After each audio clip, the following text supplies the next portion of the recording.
다른 한 비유를 들으라. 한 집 주인이 포도원을 만들어 산 울타리로 두르고 거기에 집자는 틀을 만들고 망대를 짓고 농부들에게 세로 주고 타국에 갔더니 열매 거둘 때가 가까움에 그 열매를 받으려고 자기 종들을 농부들에게 보내니 농부들이 종들을 잡아 하나는 심히 때리고 하나는 죽이고 하나는 돌로 쳤거늘 다시 다른 종들을 처음보다 많이 보내니 그들에게도 그렇게 하였는지라. 후에 자기 아들을 보내며 이르되 그들이 내 아들은 존대하리라 하였더니 농부들이 그 아들을 보고 서로 말하되 이는 상속자니 자 죽이고 그의 유산을 차지하자 하고 이에 잡아 포도원 밖에 내쫓아 죽였느니라. 그러면 포도원 주인이 올 때 그 농부들을 어떻게 하겠느냐? 그 악한 자들을 진멸하고 포도원은 제때 열매를 바칠 만한 다른 농부들에게 새로 줄지니이다. 너희가 성경에 건축자들이 버린 돌이 모퉁이의 머릿돌이 되었나니 이것은 주로 말미암아 된 것이요 우리 눈에 기이하도다 함을 읽어본 일이 없느냐? 그러므로 내가 너희에게 이르노니 하나님의 나라를 너희는 빼앗기고 그 나라의 열매 맺는 백성이 받으리라. 이 돌 위에 떨어지는 자는 깨지겠고 이 돌이 사람 위에 떨어지면 그를 가루로 만들어 흩으리라. 대제사장들과 바리새인들이 예수의 비유를 듣고 자기들을 가리켜 말씀하심인 줄을 알고 잡고자 하나 무리를 무서워하니 이는 그들이 예수를 선지자로 알미었더라. 이번 주일의 가족 주제는 경건한 태도입니다. 우리는 경건한 태도를 가지고 다시 오실 예수님을 기다리며 인내하며 기도하며 살아가야 하는 것이죠. 오늘 본문에서 예수님께서는 유대 종교 지도자들을 향해서 그들의 악함을 지적하는 이 두 번째 비유를 말씀하십니다.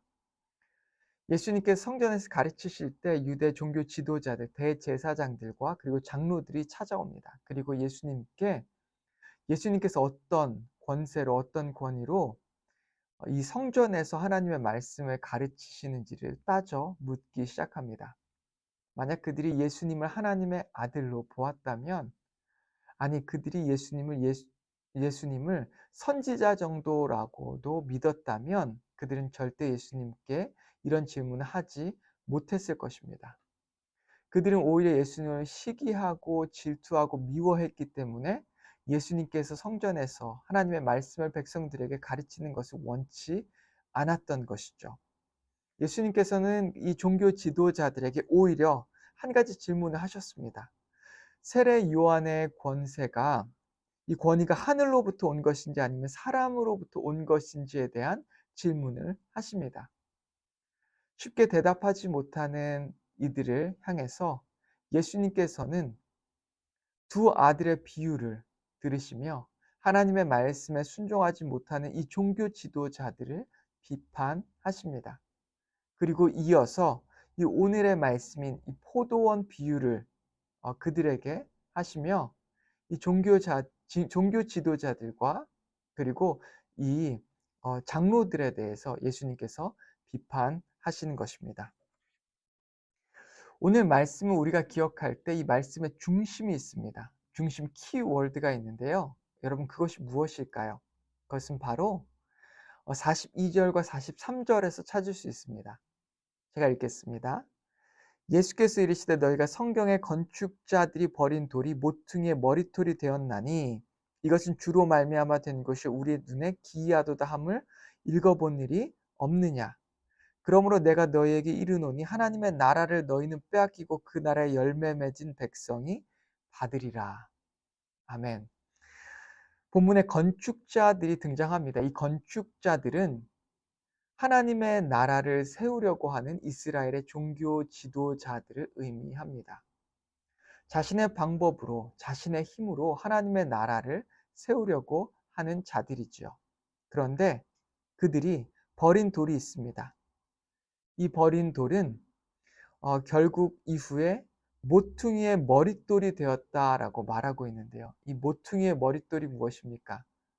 결국 가장 중요한 초석이 되는 것이죠. 그들이 빼버린 것, 즉 예수 그리스도를 의미합니다. 그들이 빼버린 이 예수 그리스도께서 이후에 세워질 하나님의 나라, 새로 시작될 이 교회의 시대, 이 하나님의 나라, 이 교회 공동체의 주축돌, 머릿돌, 기초가 되신 예수 그리스도를 말씀하고 있는 것입니다.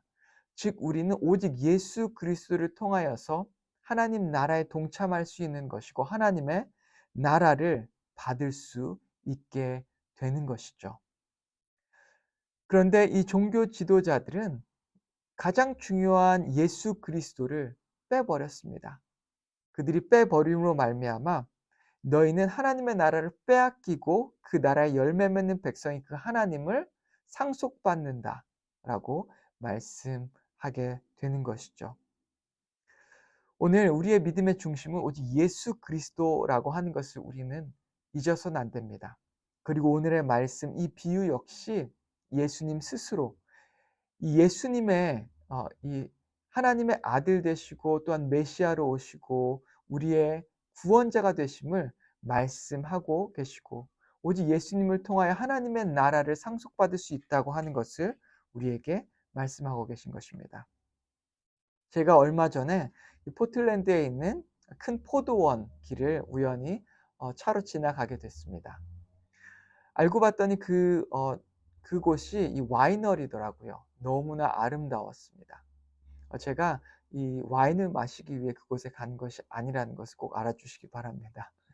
우연히 그곳을 지나가다 너무나 아름다운 와이너리가 있는 것을 보고 이렇게 큰 농장이 있구나라고 하는 것을 발견했습니다. 이렇게 아름답고 이렇게 멋진 이 포도원이 이것을 운영하고 가꾸는데 얼마나 힘들까라고 하는 생각을 했습니다. 예수님의 이 포도원 비유에서도 마찬가지였습니다. 예수님께서 이 주인이 처음 이 포도원을 세울 때 얼마나 힘들었을까요? 이 산등성이의 땅을 사고 그리고 그곳에 있던 풀과 나무들을 모두 제거하고 그것에 포도를 가져다 심고 또 포도나무를 그곳에 심는 일을 하기 위해서 얼마나 많은 노력을 하고 또 인부들을 사서 그 일을 했었겠습니까? 이후에 그 주변에 이렇게 울타리를 치고 그리고 그곳에 필요한 농부들을 데리고 와 그들과 계약을 체결하는 것이죠. 이것이 바로 하나님께서 하시는 일입니다. 하나님께서는 당신의 나라 아름답게 만드시고 그리고 이 땅에 하나님의 나라를 세우시고 그곳에서 하나님의 사랑과 자비를 우리에게 나누어 주십니다. 이것이 하나님께서 하나님의 말씀을 통해서 우리를 통치하시며 우리에게 주시는 축복이라고 말할 수 있는 것이죠. 그런데 오늘 비유를 보면 농부들이 열매를 거두게 되면 주인에게 일정량을 주게 되어 있죠. 주인은 농부들에게 많은 것들을 요구하지 않았을 것입니다. 그런데도 이 농부들이 처음에 주인에게 채용될 때는 주인에게 뭐 잘 보이려고 했기도 하고 또 말을 잘 듣고 순종적으로 나아갔겠지만 이후에 주인이 타지로 떠나가자 마음이 변하기 시작했습니다. 주인이 열매를 받으려고 보낸 종들을 잡아 때리고 그리고 돌로 쳐 죽이기도 했습니다. 이 종들은 누구를 의미한가요?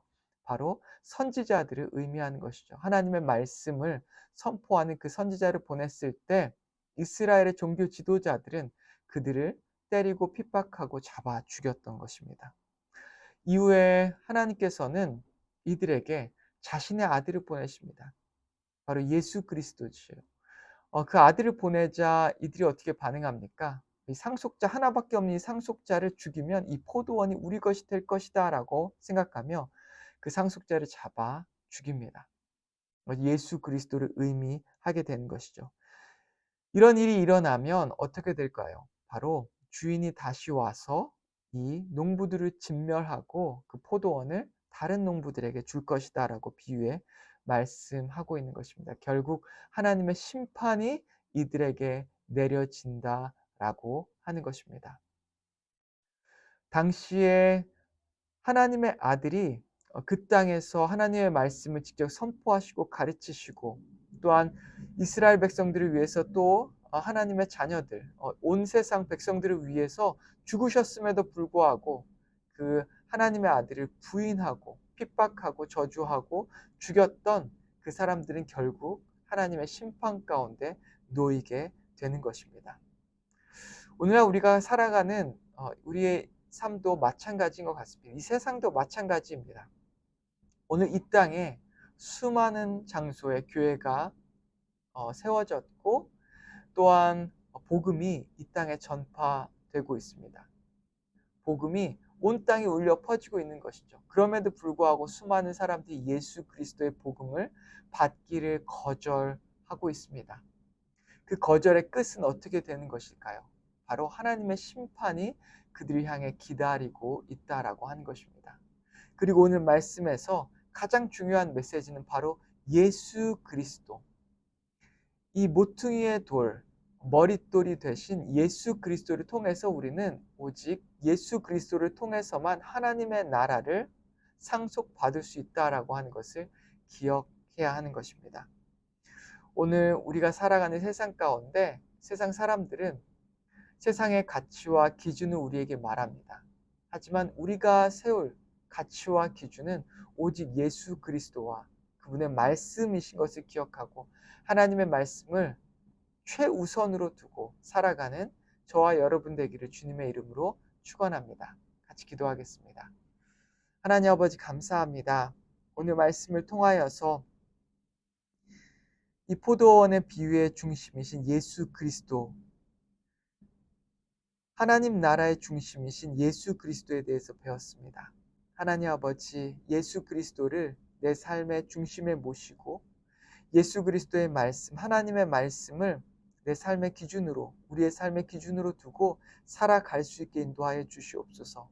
그리하여 예수 그리스도를 버리고 또 믿지 않았던 이 종교 지도자들처럼 되지 아니하고 예수 그리스도의 말씀을 가장 우선시하며 그 말씀대로 살아가는 주님의 귀한 자녀가 되어 하나님의 나라를 상속받을 수 있게 인도하여 주시옵소서. 예수님의 이름으로 기도했습니다. 아멘.